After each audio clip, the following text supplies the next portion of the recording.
जब जब दाऊद राजा बना, शाऊल बना, जब शाऊल हट गया अपनी कुकर्मों की वजह से दाऊद बन गया। दाऊद ने पूरी उम्र तक राज भोगा, फिर उसका बेटा राजा बना। सुलेमान परमेश्वर के वचनों पे चला नहीं, तो परमेश्वर ने कुछ वायदे जो उससे किए थे उनको घटाना शुरू किया। और सुलेमान के बच्चे के बाद बच्चे, जब पोते पड़पोते राजे बनते गए, तो बाइबल कहती है कि वो परमेश्वर से हटते गए, तो प्रभु उनको हरा देता था, उनके राज को छोटा कर दिया, उनके प्रभाव को पूरे एरिया में कम कर दिया, उनके राज्य को छोटा कर दिया। तो परमेश्वर उनको दुख दे रहा था। जब इंसान पाप करता है तो परमेश्वर उसकी लाइफ को छोटा कर देता है, आशीषों को कम कर देता है, उसे दुखी कर देता है, चारों तरफ से उसे बांध देता है। पर वो दिखाने के लिए होता है कि मैं तेरी लाइफ में देख क्या कर रहा हूं, अब तुझे सुधरना पड़ेगा, और जब तू सुधर जाएगा मैं फिर से वही बरकत तेरी लाइफ में दे दूंगा।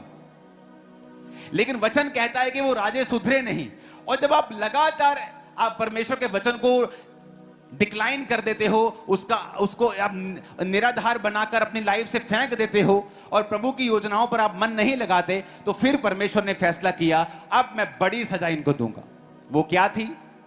परमेश्वर का भवन जो सुलेमान ने बनाया था, उसमें से सोने चांदी के बर्तन, पीतल से भरा हुआ, सोने चांदी से भरा हुआ पूरा यरूशलेम की महिमा, परमेश्वर ने एक राजे को भेजा, और उस राजे ने अपने उस यरूशलेम को घेर लिया।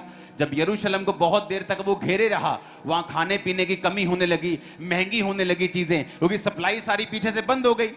जब बंद हो गई तो वो राजा हारने लगा, और बाइबल कहती है कि नबूकदनेस्सर ने जाके सारा कुछ खत्म कर दिया, परमेश्वर का भवन भी खत्म कर दिया, उसके सारे बर्तनों को ले लिया। और ये परमेश्वर ने किया, शैतान तो टच भी नहीं कर सकता था, प्रभु ने किया। और एक बड़ी सजा देकर उसकी महिमा को, उस शहर की, यहूदियों की महिमा को मिट्टी में मिला दिया, राजा की महिमा को मिट्टी में मिला दिया, क्योंकि उसने परमेश्वर के वचन की ओर ध्यान नहीं दिया था। यह थी परमेश्वर की लास्ट सजा। जब आप मुड़ते नहीं, जब आप हटते नहीं, और लगातार सालों साल परमेश्वर आपसे बात करता है और आप नहीं सुनते, तो परमेश्वर ने काम किया।